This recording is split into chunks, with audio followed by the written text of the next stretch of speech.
So the danger is still there.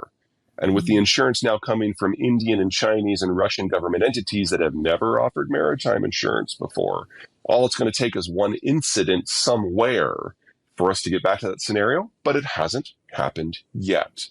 That's oil. Natural gas is actually simpler. The Nord Stream pipeline is gone. That was the single largest trunk line for natural gas transport in the world. And it was 40% of Germany's total demand. And when it went offline, we saw natural gas prices in Germany rise by roughly a factor of 8. Now, if you look at natural gas prices today, you will notice that they're pretty low, but 3 things have happened that are not sustainable. Number one, temperatures in Europe have been 30 degrees above average for almost 8 weeks, historically unprecedented. So demand is lower on the consumer side.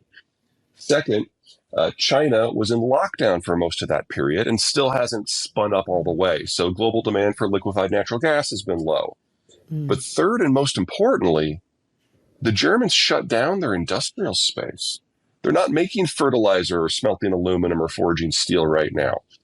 So it's come at the cost of German heavy industry. And German heavy industry is not like American heavy industry. For us, that's an economic sector into itself. Some imports, some exports, some deals with the U.S. domestic economy. Not in Germany. In Germany, the natural gas isn't just used for power. It's used to make the base materials in the petrochemical system that then inform their entire manufacturing sector. And without that, there is no German manufacturing sector. So BASF is physically dismantling their industrial plant within Germany and shipping it to other places, most notably Louisiana, to tap places where there still is natural gas, hoping that they can ship the chemicals back to their home country to save their economic system. But that would require a build out in Louisiana that happens faster than what the Nazis did during World War II. So we're probably at the beginning of the end of the entire German industrial model. All they've managed to do is delay it just a little bit, and that's largely because of weather.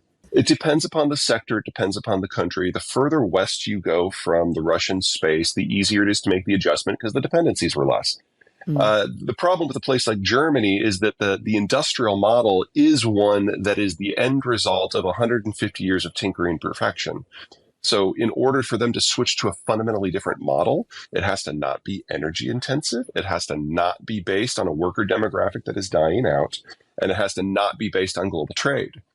You don't do that in 2 years. What are the implications for the solidarity we've seen in Europe and in NATO?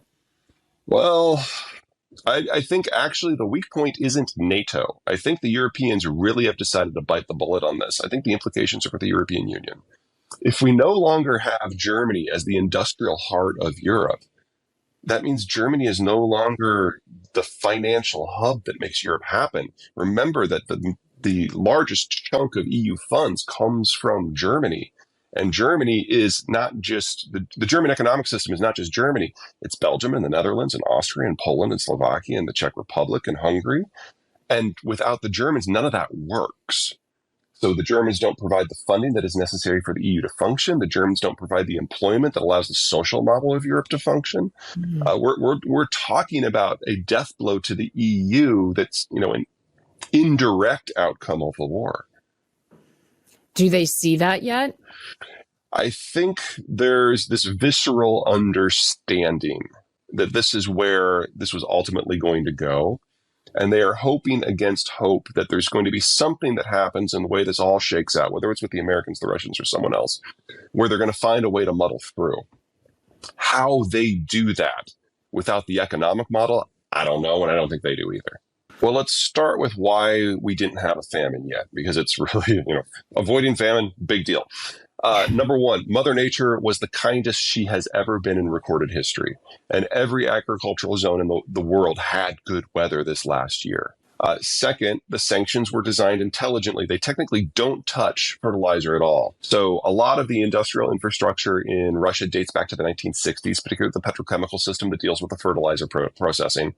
And so we only had reductions of 20 to 40% from the Russian space. And then when the Russians lost the ability to export natural gas, they also lost the ability to export ammonium. So the Europeans, for the most part, have stopped producing nitrogen-type fertilizer themselves because they used Russian inputs. So all of that added up to significant shortages in production globally. But everybody had a reserve. And most countries have now drawn down that reserve. So we're entering this year in a significantly worse position than we did last year, but no one's tank is completely dry yet. I've got some very big concerns for this year. When you're talking about places like Latin America, Sub-Saharan Africa, not the Middle East. So Latin America, Sub-Saharan Africa, South Asia, Southeast Asia, and Australia, none of them have any phosphate and none of them have any potash locally except for like Chile. So they really are dependent on exports from this region. But we've had a year. And in that year, a few new suppliers have managed to spin out. Normally it takes 3 years to bring a phosphate or a nitrogen facility online and about 10 years for potash. And companies and countries have started to increase their output to incrementally take bites out of that. So as long as the Russian stuff doesn't fall off the market in a hot second, this will be relatively contained. But with Nord Stream offline, Europe is no longer part of the solution.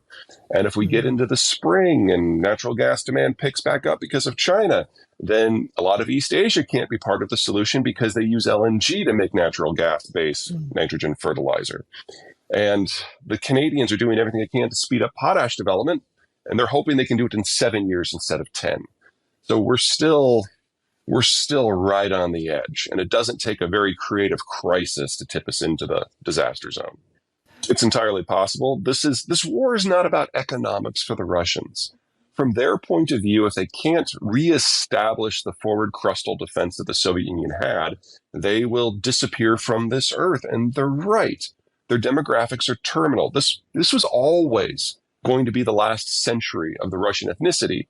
And they feel, and I think rightly, that if they can't forward position, then they're going to be fighting internal rebellions at home because probably now 1 in 3 Russian citizens is no longer ethnically Russian.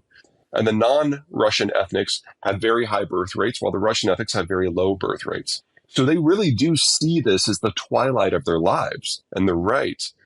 So if we get to a position where the Russians feel that the leverage makes sense, of course they'll do it.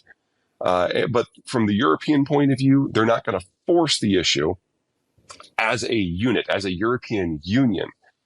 But there's still the possibility that some country, like in Italy or Latvia, will just decide, enough is enough and start going after the maritime cargo.